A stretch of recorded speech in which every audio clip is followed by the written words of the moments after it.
Tonight on News Hour. Military personnel and Civil War veterans protest non-payment of pension arrears in Abuja. Gunmen abduct 3 Chinese nationals, shoot 2 in Zungeru, Niger State.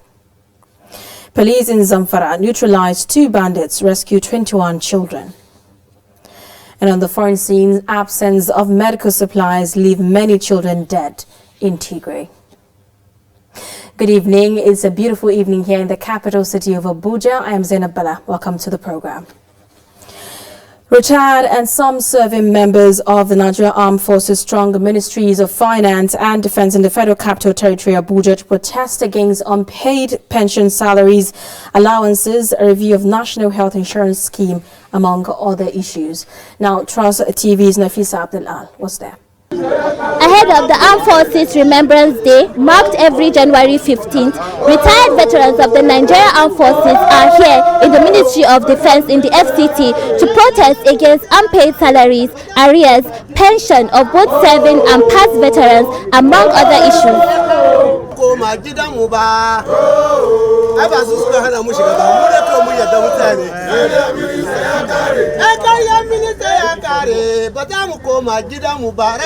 We are here because some of our demands, or let me say many of our demands, are yet to be met by the authority, and we have done everything humanly possible to ensure that we are listened to.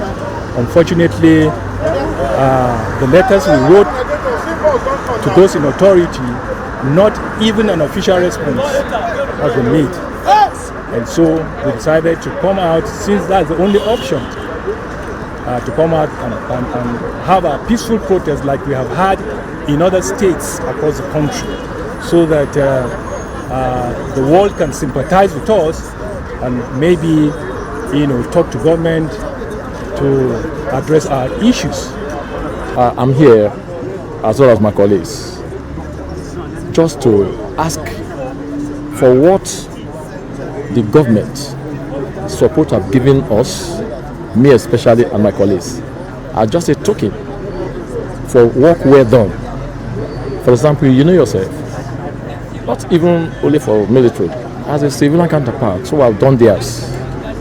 At least it's an expedient, good thing for them to have been honored financially. Other demands the veterans made include a review of the wide disparity in pay and pension across the ranks of serving and retired personnel, inclusion of Nigerian Civil War veterans that were verified in 2015 into pension payroll, a review of the National Health Insurance Scheme for veterans, among other issues.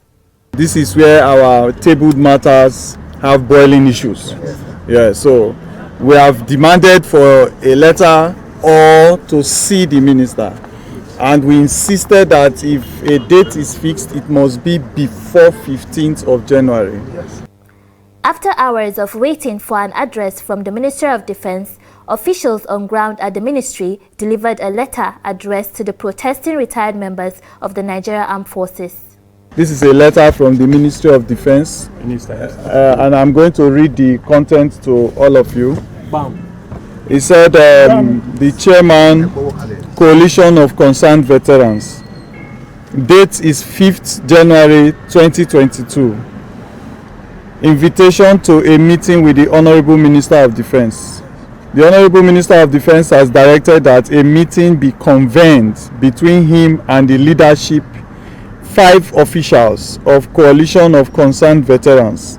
The meeting will afford the minister an opportunity to interact with the leadership and equally brief them on the progress made by the ministry on matters of veterans welfare. The meeting is scheduled as follows. Date, Friday, 7th January 2022. Time, 11 a.m. prompt. These veterans resolved to attend the closed meeting scheduled to hold with the Minister of Defense. However, they say if their demands are not met, another protest will be staged on the 15th January, the Armed Forces Remembrance Day. Nafisa Abdulal, Trust TV News, Abuja. Bandits have shot 2 people and abducted 3 Chinese expatriates in an attack at the Sino Hydroelectric Power Dam, Zungeru Shishi local government area of Niger State. Secretary to the state government, Ahmed Ibrahim, confirms the abduction but could not state if lives were lost. Also confirmed the attack, the Niger State Police Command's Public Relations Officer DSP Wasiu Abiodun said a Chinese expatriate and a local staff are shot while some Chinese expatriates are missing after the security engaged the bandits in a gun deal. The bandits in their numbers attacked the workers who were working on a transmission line tower along Gusase village on Tuesday evening. The police spokesman said a joint police and military tactical team at Zungeru is already on an aggressive manhunt of the hoodlums and to rescue the missing and abducted expatriates. 2 suspected bandits have been killed and several others escaped with gunshot injuries at Tofa community in Safi local government area of Zamfara State when they engaged in a gun battle with the operatives of the police special forces. The public relations officer of the Zamfara State Police Command, Superintendent Muhammad Shehu, who addressed journalists on behalf of the Commissioner of Police Ayub El-Kana, said the police special forces also repelled the attacks at Tofa community in Safi local council on the 4th of January 2022. The report. Zamfara State had in recent days faced renewed attacks, killings and kidnappings of several innocent citizens across the state for ransom by suspected bandits. This development showed there is need for the government and the security agencies to intensify efforts in tackling bandits and their partners to restore peace and stability for residents to go about their lawful businesses without terror. It is against this background that the police special forces deployed along Afe Funtua Road on a confidence-building patrol killed 2 bandits and several others escaped with possible gunshot injuries. The public relations officer of the police command, Superintendent Muhammad Shehu, explained that the police received a distress call from Tofa community on 4th January 2022. That bandits on several motorcycles with sophisticated weapons were sighted coming to attack the community and block the road to also attack commuters, and thereafter proceeded to one of the most dangerous bandit enclaves known as Moto Forest. He said the police operatives, on receiving the credible intelligence, they quickly mobilized into the scene where they repelled the bandit attacks, killing 2 and leaving many others with gunshot injuries. The police special forces, on receiving the distress call, swung into action and mobilized to the scene, where they engaged the hoodlums to a serious gun battle that lasted for hours. The police operatives succeeded in repelling the attack, whereby 2 bandits were fatally injured, while others escaped with a possible gunshot injuries. The image maker of the Zamfara State Police Command, Superintendent Muhammad Shehu, said that the police operatives recovered 1 motorcycle, 22 rounds of live ammunition and 2 techno handsets from the scene of the incident. Elsewhere, residents, indigenes and non-indigenes of Second Abwere community, a farm settlement in Ovia Northeast local government area, Edo State, have raised alarm over alleged invasion of their farmlands by suspected gun-carrying herdsmen. Trust TV reporter in Benin City on a fact-finding mission reports that while majority succeeded in relocating for safety, others who do not have places to take refuge stay back. Some residents of the farm settlement who ran for safety and security to a nearby community. Because the many, before we look now, people wait there back, don't they run, they go, before we can't run past inter-bush, before we can't reach us now, we not can't see our children again. And then because say, as they come now, they shoot gun. Now everybody, they run. And I say, what did they happen? They say, plan, you don't take our place. Now everybody just run. As we run now we run, come to this side. Even if a month ago now I flying with the cow there, our bush. They chop our plantain, chop our cassava, chop our yam. Fear a lot of they go farm again. On arrival at Abumeri community, Ikiadolo axis of Ovia Northeast local government area of Edo State, in company of officers and men of the Edo State Police Command and the delegation from the state government, the place looked deserted as the doors of most of the houses were shut. Speaking with newsmen on the alleged invasion and sacking of residents of the farm settlement, Solomon Omoragbo, the leader, otherwise known as the Odionwe, and other members of the community who were brave enough to stay behind, took turns to narrate their ordeal in the hands of the headsmen, describing it as a threat to their lives. People called me that the headsmen, I don't know what they could do. They came here asking for Joe and the others. My youth, they say they are not here. They continue giving instruction that they should call me immediately for dialogue. What do you mean by that, to dialogue? Now, they said we should not ring this our bell. This is our bell. If we when we want to make a civil defense, anything that happens, we will surely go ring them. They say we will not ring them anymore. But till come from that upside, their leader wear camouflage. Who experienced a day here? He wear camouflage. Say they don't need anything. Shooting gun for this place.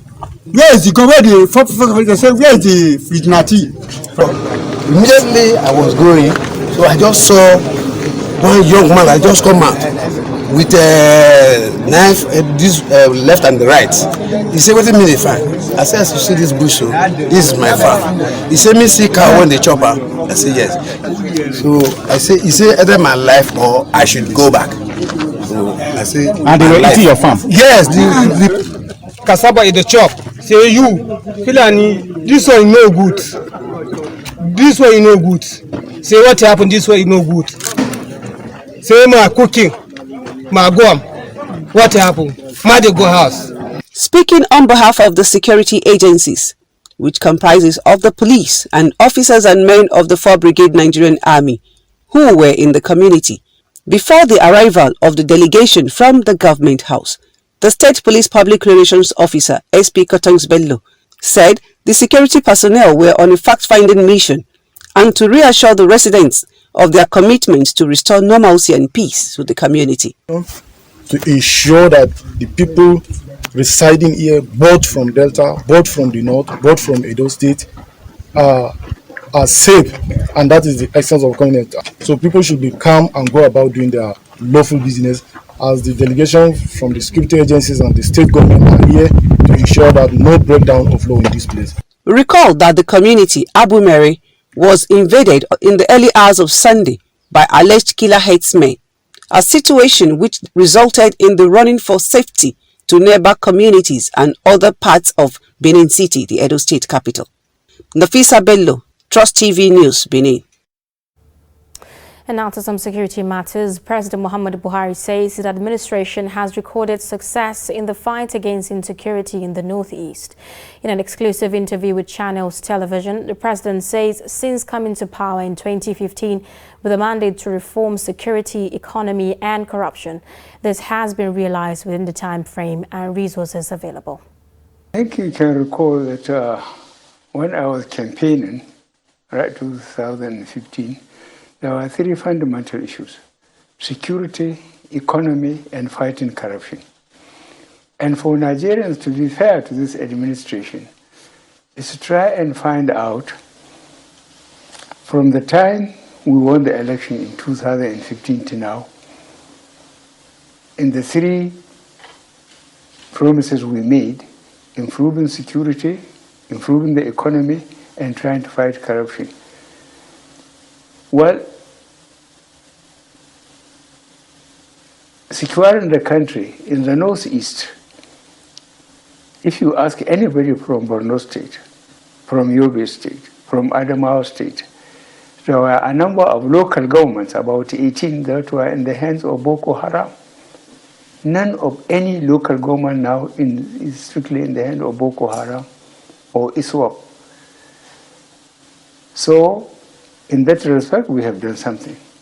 In the economy, don't forget, and I challenge so many people to go and check with the central bank or NNPC, the production from 1999 to 2014 was 2.1 million barrels a day, average production, at the average cost of $100 American per barrel. When we came, somehow the militants were unleashed in the south. Production went down to 500,000 barrels a day. And I think by some fabulous coincidence, the price again collapsed to about $37 per barrel. But look at what we did within the time frame and the resources available to us relative to the government we inherited from. In the Northwest, it's the same people, the same culture, stealing each other's animals, killing each other, burning villages. So I think the only language they understand, we discuss it thoroughly with the law enforcement agencies, the service chiefs, the Inspector General of Police, is to go after, the terrorists.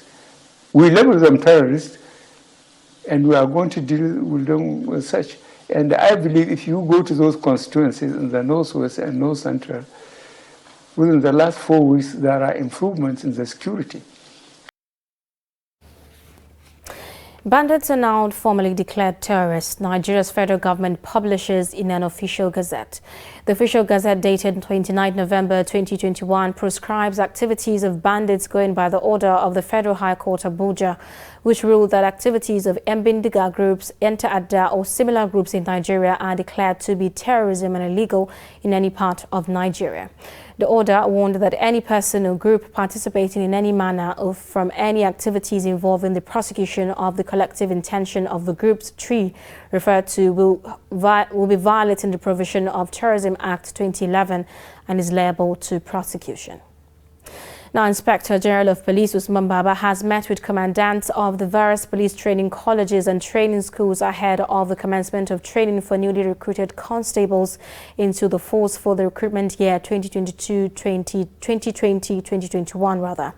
IGP Baba, during the meeting which held at the force headquarters in Abuja, noted that the recruitment captured applicants from the 774 local governments in the country. He also added that the exercise was in accordance to the directive of the President to recruit 10,000 police officers yearly for a period of 6 years. 2020-2021 phase of the Nigeria Police recruitment exercise will commence on the 10th of January 2022. We have the mandate of Mr. President to employ 10,000 every year for the next 6 years, and we are on the third year now. So we still have the possibility of recruiting more 10,000 every year till 2025. Our recruitment reflected taking or recruiting successful candidates from all the 774 local governments of the Federation. Our intention also is to train these officers and return them back to police their states, their local governments and their communities. Or immediately after finishing one, we intend to do the 2022, which we have already opened our quota for those interested to also apply. You're watching News Hour on Trust Television. Coming up, just NTA Motor Park where only graduates can drive. Details of this story and more after the break. Do stay.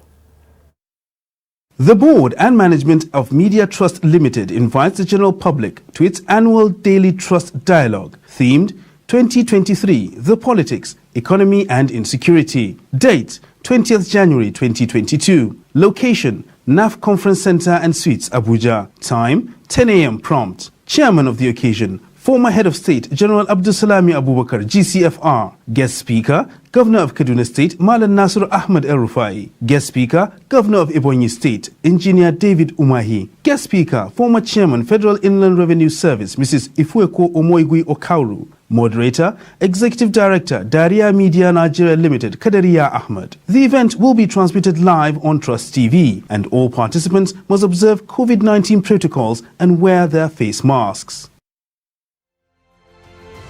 Get latest updates on current topical issues and breaking news by downloading the Trust TV mobile app on your Android devices. Go online, click Google Play Store, Search Trust TV, install the app, and get doses of unfiltered information on happenings all over the world in your pocket.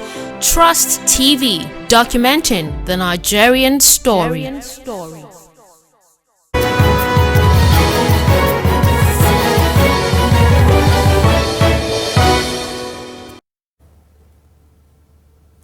This is News Hour on Trust Television. Our top stories. Retired and some serving members of the Nigeria Armed Forces strong Ministries of Finance and Defense in the Federal Capital Territory, Abuja, to protest against unpaid pension, salaries, allowances, a review of National Health Insurance Scheme, among other issues. And bandits have shot 2 people and abducted 3 Chinese expatriates in an attack at the Sino Hydroelectric Power Dam, Zingiru, in Wushishi local government area of Niger State. A Benin High Court in Edo State, presided by Justice Ife Kpomba, has remanded the prime suspect and 4 others who were involved in the killing of the mother of Lucky Igbenidion, a former governor of the state, Maria Igbenidion. Our correspondent Nafisa Bello has more. The accused, 25-year-old Dominion Okoro, and her accomplices, who have been in police custody at the Edo State Police Headquarters, were on Tuesday taken to the High Court in Benin City for arraignment. Briefing newsmen after the court proceedings, counsel to the applicant, CSP Peter Ogumba, say he was in court to seek application to remand the suspect in prison, an application which was granted by the sitting judge, Justice Ife Kpomba, pending the advice of the Director of Public Prosecutions, DPP. We just brought the suspects to court on remand proceedings,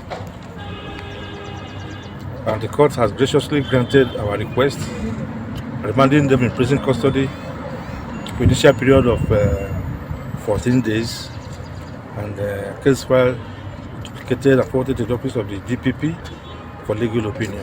We charged murder, accessory after the fact to murder, negligent acts causing harm, and other sundry offences. You will see them in the charge sheet. About 2 weeks ago, the 25-year-old house help and her accomplices were paraded alongside other suspected criminals who were arrested for various crimes at the police command. Nafisa Bello, Trust TV News, Benin. Governor of Lagos State, Babajide Sanwo-Olu, Wednesday meet with stakeholders involved in the Magodo Phase 2 situation, including the Adege family, Adefala, lawyers representing families and others, Lagos Commissioner of Police, police officers from Abuja, and more. The governor says nobody is in disagreement about the Supreme Court judgment, stressing that the state government will immediately start looking for land in Magodo from Friday. His frustration around the fact that yes, there is a Supreme Court judgment. There's a judgment that says Lagos State government should give 549 plots to the Shagisha Landlord Association, and so all of that has been taken in context, and it's been resolved that the committee that the state government has set up before now should get to work immediately. Immediately meaning from Friday, they will be working with all the stakeholders at identifying available plots of land around the Shagisha area. Drones will be flown, surveys will be made, and available plots will be identified. In the event that there are identified plots, allocations will be made timely, and what additional plots, if you don't have the right number there, will also be identified at mutually agreeable location with the other stakeholders, and the government will also review the list of all of the allocations. Several motor parks in Nigeria are in deplorable state and are not consistent with standards and best practices elsewhere. But the story of NTA Motor Park in Jos, the Plateau State capital, is different. While other motor parks are defaced by filth, vendors and tout activities, NTA Motor Park in Jos is one of the most peaceful, structured and organized parks in the state. Dashan Hussaina Usman was there. The goal of establishing motor parks is to make travel easy and provide satisfaction to its users and commuters. Established in 2005, NTA Motor Park has set the pace for others to follow with its affordability, maintenance culture, security consciousness, and structure. Maintenance culture in us. That's why you find out that our vehicles look like new. Because without maintenance, you find out that there are rickety vehicles. You can't find any rickety vehicle in NTA Park because of our maintenance culture. Because we believe it is when you maintain that the business will grow. You will have, when you buy a car without maintenance, under 1 year, the car will look out as if it spent more than 10 years. It is in this park that we were able to arrest somebody with 6,799 rounds of ammunition of AK-47 from Maiduguri to Lafia. We arrested him. We handed him over to Sector 4 here. There was a person that we arrested with guns, 3 guns, going to Kafancha. We arrested him here. Unlike other parks, drivers in this park are mostly graduates who comfortably earn their living. Free from the shackles of touts, who often constitute nuisance by self-imposing responsibilities of organizing passengers for a fee, disciplinary actions are meted out on drivers who default in their responsibility. We are a little bit educated, so we want to make it a better business than before. So we come out and make some amendments we look at the failure of other parks in order to improve our own. People took a park as a place of tout, the house of tout, or if you want to see anybody who is stubborn, go to the park. We take our park as a school. It's a school. We discipline the undisciplined. Because there are people that we know we are on drugs. We took them to rehabilitation. Yes, we rehabilitated. And now, if you can go to drugs, NDLEA in Jos headquarters, and mention NTA Park, they gave us an award. I'm saying it on air. You can go and testify because of our commitment to make sure that our country is safe. We apprehend drugs right from Enugu, Nnewi, anywhere from east. No matter how coupled they couple it, we open our eyes to see. They brought another idea of using courier services because they know that courier services are the ones that are not opening. When they enter our park, we open, we call drugs, come and check these drugs for us. Because we believe it is our brothers, sisters, wives, mothers that will took that drugs. So if our society is not safe, the business will not even thrive. The dilapidated state of most motor parks in Nigeria has become a source of concern as they need to up the ante and deliver comfort and serenity to road users. Darshan Hussaina Usman, Trust TV News, Jos. Kano State Road Traffic Agency Karota says it plans to ensure adequate enforcement of traffic rules and regulations across the state in 2022. The agency's managing director, Baffa Baba, told journalists that 2021 has been a relative improvement in the reduction of traffic offences across Kano State. Our correspondent Idris Jibril reports.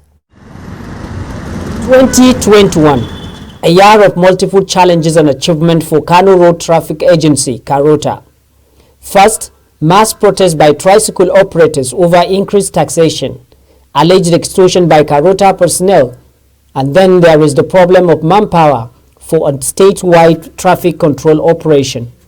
We have taken over the control of the primary assignment of this agency, that is the control of the traffic within the state, which there is a lot of improvement by the people of the state in respecting the law of the road traffic agency.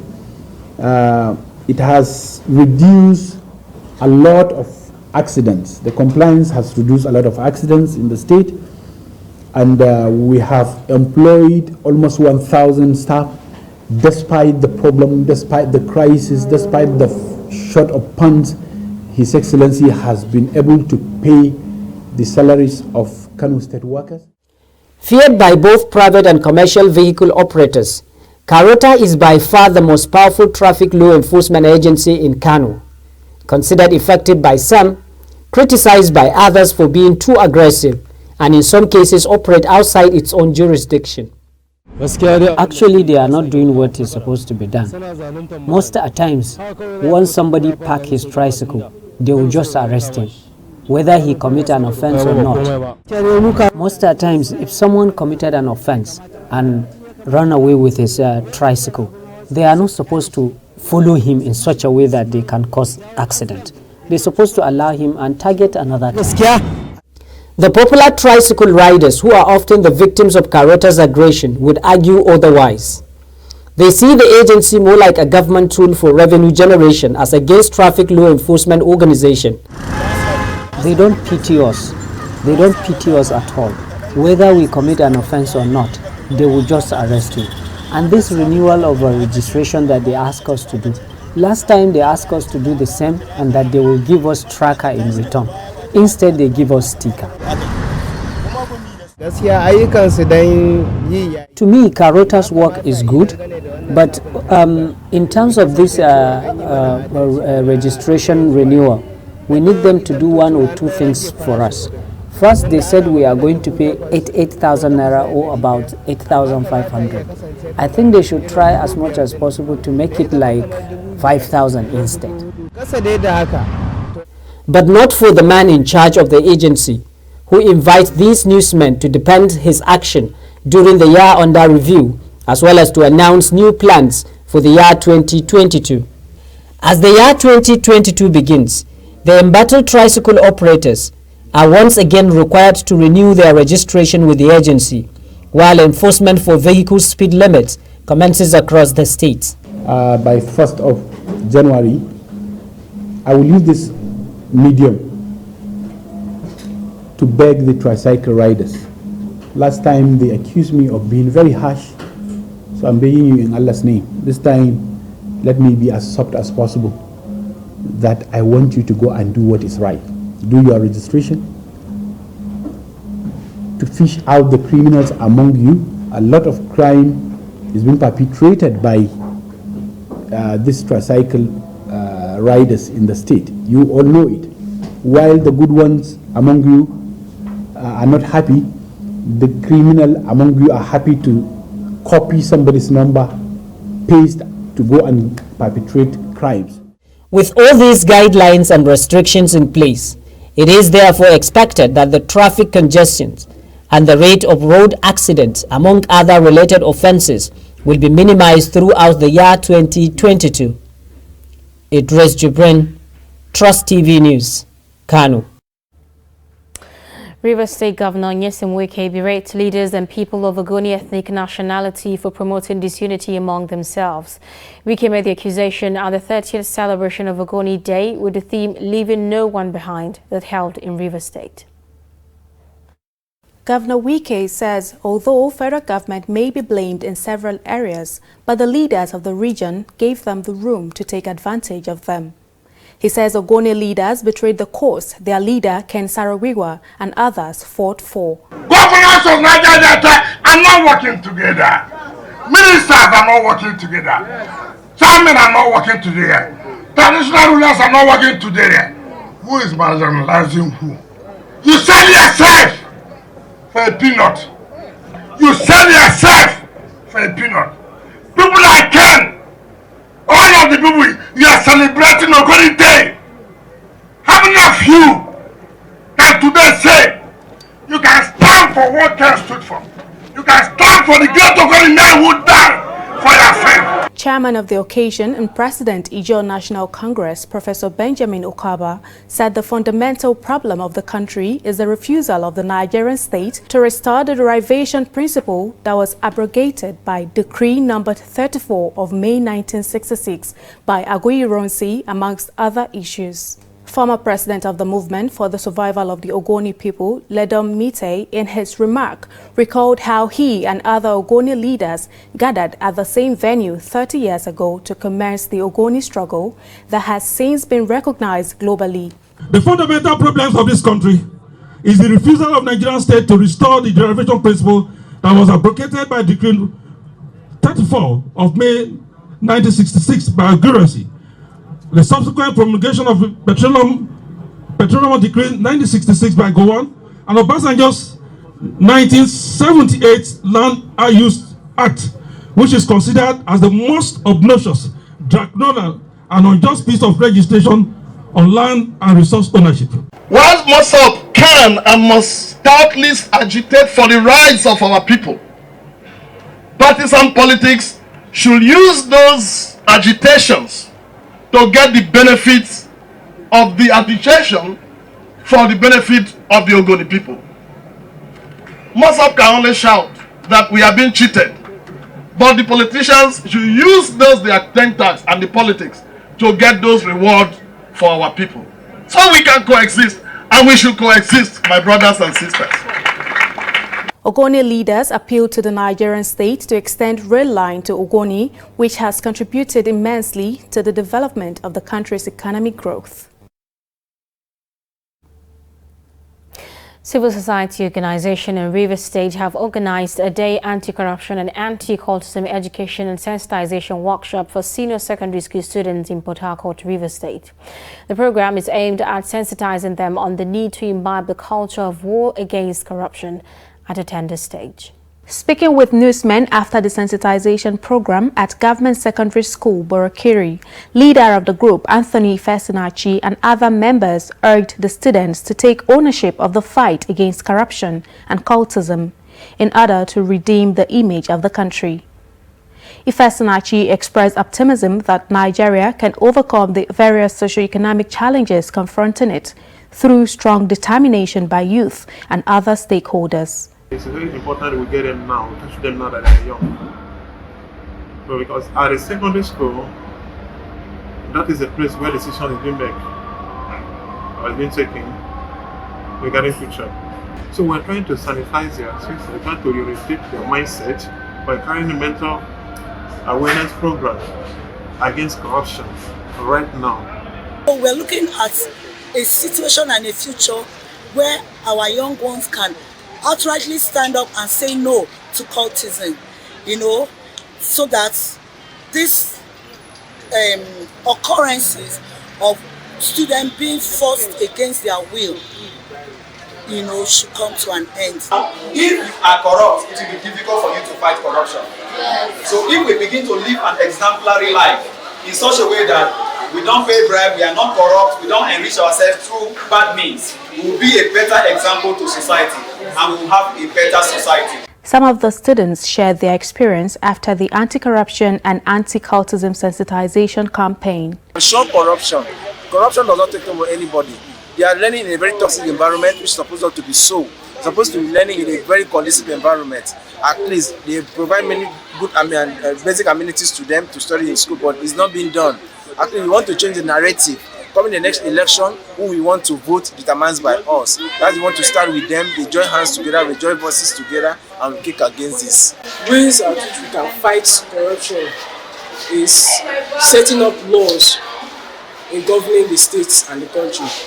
Like, if you join court, if Nigeria is able to come with this law that if you join court, if you observe that you're in court, you should be killed, you should be sentenced to death for that.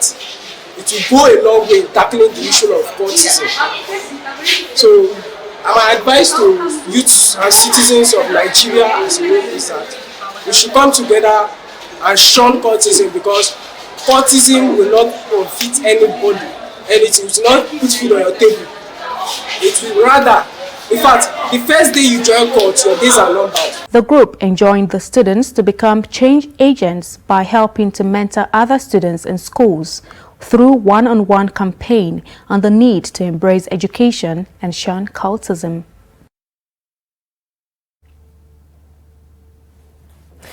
Nigerian government restates commitment towards repositioning the power sector in the country in order to revive the ailing industries. Minister of Power Abubakar Aliyu stated this during an inspection tour to 250 megawatt Kudenden plant in Kaduna. The abandoned Kaduna power plant project started in the year 2012 and reached 80% completion, but the work has stopped, according to the minister. We have started interfacing with the NMPC to see how we can tee off to this place. Since this is a gas plant, but as the engineer was taking us around, he showed you some tanks which are supposed to be diesel tank. So in the meantime, as soon as we complete, they will go on the diesel supply before the connection of the gas.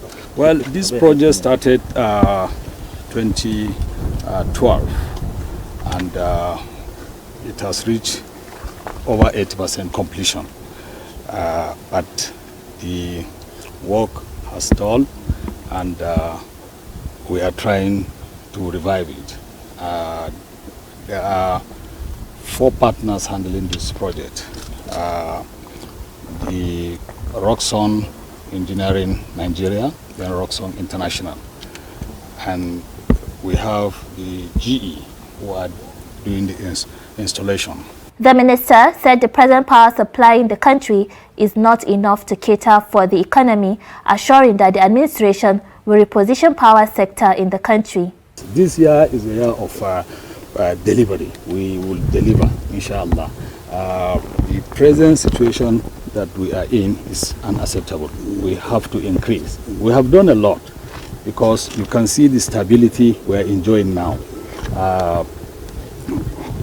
Everyone that is talking will say we are having 5,000 megawatts for a very long time. So it has not gone down. It's hovering around that. If you are not making investment, it will be going down. And that's what causes all this system collapse over time, which we used to have like 15 to 17 per year. But this time, this 2021, we had only 2 system collapse. So that is showing that we are moving there. The minister also promised Nigerians that the power supply will improve in the next 6 months and that Nigerians are waiting. Kaduna North local government has presented 4.7 billion naira budget for the year 2021 before local government assembly. The chairman of the council, Mukhtar Baloni, were presenting the budget at the legislative chamber of the local government. The report. Presenting the budget, Mukhtar Baloni said the budget is aimed at consolidating the gains made by the state government. The executive arm of Kaduna North Local Government Council, as led by myself, is pleased to present its draft budget of the year 2022 for consideration by this Honorable House. The budget is focused on consolidating and complementing the gains made by the state government in providing and renewing various urban infrastructure by providing the needed government services while address our people's human capital development needs. We term the 2022 budget the People's Budget. He said the budget, which has more citizens' participation, if passed into, will better the lives of the people in Kaduna local government. To improve accountability and transparency in the system, and also to make sure that we make for better effective service delivery down to the people at the grassroots level. We believe it's in the wisdom of the makers of the law at the state government level, led by the Honorable Speaker, that they have made this law, and it's our own attempt at implementing the law that has already been made and signed by the executive governor of the state. And we sincerely believe that this will engender more citizen participation and even better service delivery by the governments at the grassroots level. The total budget size is actually 4.7 billion naira, and the IGR revenue projection that we have presented to the Honorable House is 1.4 billion naira to be generated hopefully in the year 2022. This is the first time that the chairman of the local government has presented a budget before the members of the Legislative Council.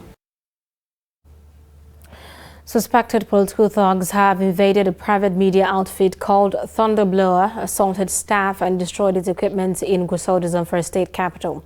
The incident occurred on 4th of January 2022 at about 8:15 p.m., where the suspected political thugs invaded the premises of Thunderblower, attacked the facility and assaulted the non-linear editor Mansur Rabiu, leaving him hurt.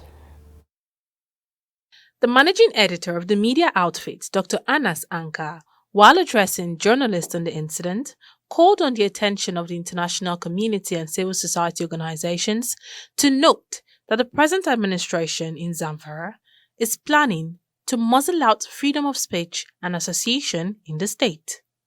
He revealed that the media outfit had forwarded a petition to all security agencies in the state on the issue and wants them to ensure the perpetrators of the dastardly act face the full wrath of the law to serve as deterrent to others. On the 4th of January 2022 at around 8:15 p.m., one Zayano Abdullahi ADC led a team of about 9 other thugs to attack our newsroom and abducted one of our non-linear editor by name Mansur Rabiu alias SK, who sustained injury as a result of the attack.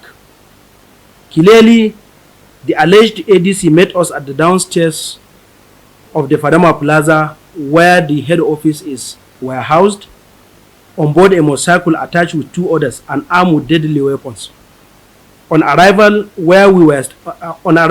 where we were standing, one of us called his name, and having realized that his identity was disclosed, he left where we were standing and used the other entry of the plaza to access our newsroom. On arriving at our newsroom, they met the said non-linear editor, Mansur Rabiu, and asked him the whereabouts of one of our editor of the Hausa news outlet, Abdul Balarabe, and he replied him that he has left. After a minute of dragging, they used hard stick to hit down the editor until he forcibly manipulated his way out of the newsroom. Anka alleged that the leader of the suspected political thugs was the person who was responsible for the setting ablaze part of the Nigerian Union of Journalists shops a year ago and the recent invasion of the venue of the People's Democratic Party PDP State Congress in Gusau, the ZAMFARA state capital, where vehicles, chairs, canopies, and other materials were destroyed. He also alleged that the brain behind the inhumane act have been moving around freely with thugs and dangerous weapons, threatening lives of citizens, and authorities have not done anything to address the situation. Details of the facilities taken away by the gang are made available in the copy of the petition sent to the State Commissioner of Police and Director of State Security Service. Dr. Anas Anka hinted that the equipment destroyed by the suspected political thugs were 8 desktop computers, carted away 3 laptop computers, video cameras, and several decoder, among others. Bayero University Kano Alumni Group of Class 91 has resolved to form a committee that will assist in tackling Nigeria's security and developmental challenges. During a meeting held at the Bayero University Convocation Hall, the group argued that addressing the nation's challenges should be a collective responsibility. Trust TV's Idris Jibril was there. A special handshake to renew a friendship that was interrupted some 30 years back following their graduation from the university. Among other things, these people are here to deliberate on how they can contribute towards the development of the university, family of their deceased classmates, and the nation in general. Let us create opportunities of helping one another, particularly the families of our deceased colleagues. In Bayero University Kano, for instance, under my stewardship as the chairperson of ASU, we have developed a framework of helping the families of deceased colleagues. We have what we call Provident Trust Fund. The fund is responsible for funding the entire education of deceased colleagues from nursery up to university level.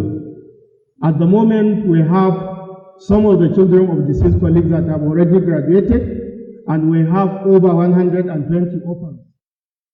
They give us the opportunity to be classmates and friends for a lifetime.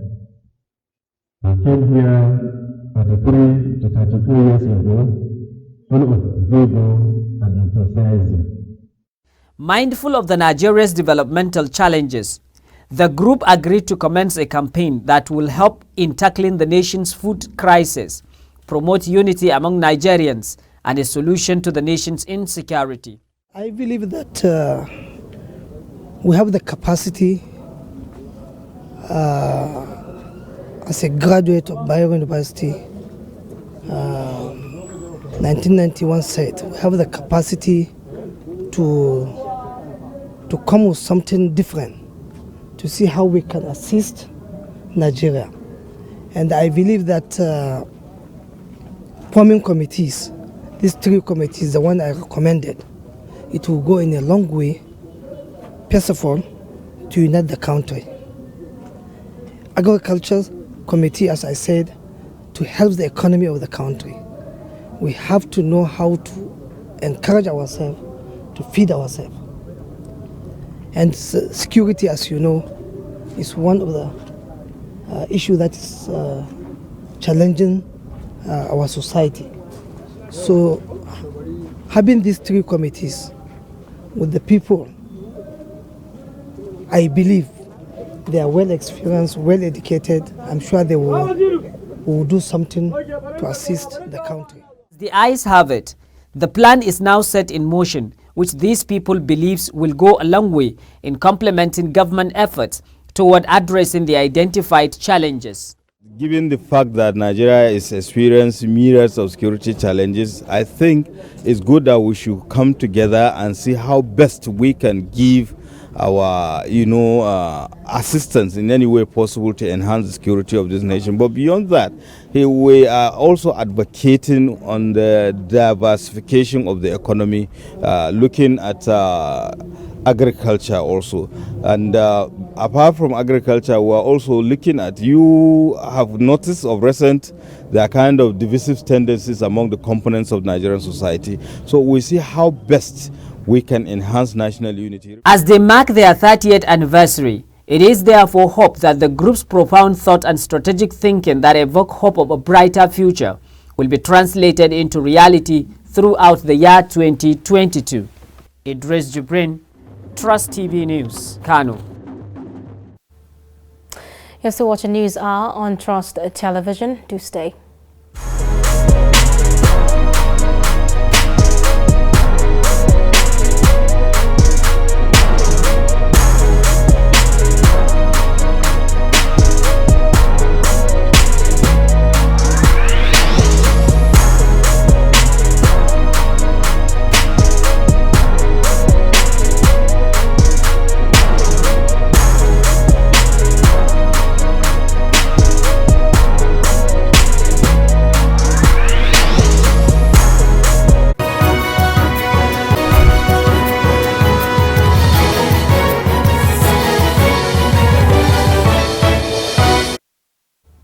Welcome back. Thank you for staying with us.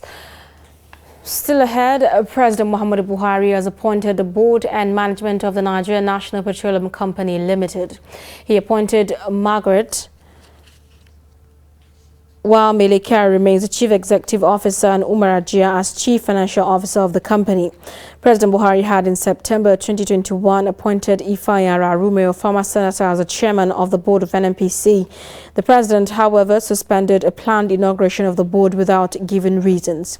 Executive commissioners of the Nigerian Upstream Petroleum Regulatory Commission and the Nigerian Midstream and Downstream Petroleum Regulatory Authority were also appointed. The appointments take effect from the date of the incorporation of the NNPC, a statement by the presidential spokesperson Femi Adesina revealed on Wednesday. Now, medical staff in Ethiopia's war-hit Tigray region say patients, including children, are dying because of a blockade that's preventing medicine and other life-saving supplies from reaching hospitals. Now, let's join Ibrahim Yusuf for more news on the foreign scene.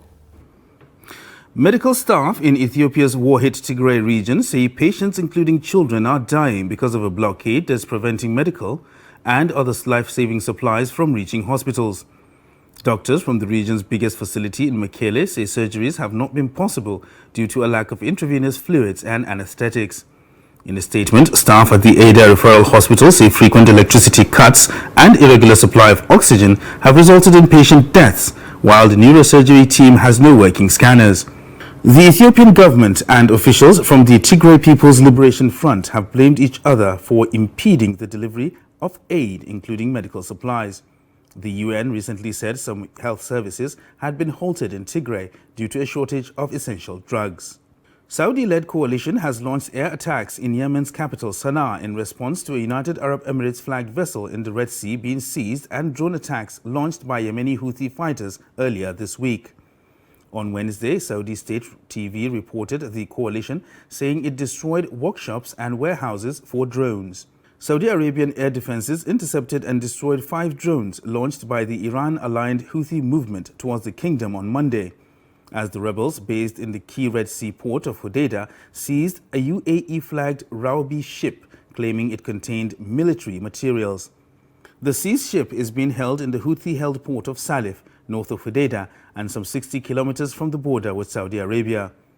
United Nations estimates the war killed 377,000 people by the end of 2021, both directly and indirectly through hunger and disease. Daily coronavirus infections in the Netherlands soared to a record high of around 24,500 on Wednesday as the Omicron variant of the coronavirus has become dominant in the country, official data has shown. Omicron is driving record daily cases of coronavirus from the United States to Australia, adding to pressure on health services. Meanwhile, Australia, once feted for its success in controlling the virus, reported 64,758 new cases on Wednesday, most of them in the states of New South Wales and Victoria. And China is doubling down on its COVID-0 strategy, announcing new city lockdowns in response to only a few cases. And Hong Kong is ordering people who were in some 57 locations visited by close contacts of a person later confirmed with Omicron to undergo And that's it on News Hour. Do not forget to follow us across all our social media platforms. I'm Zainab Bala. Have a good night.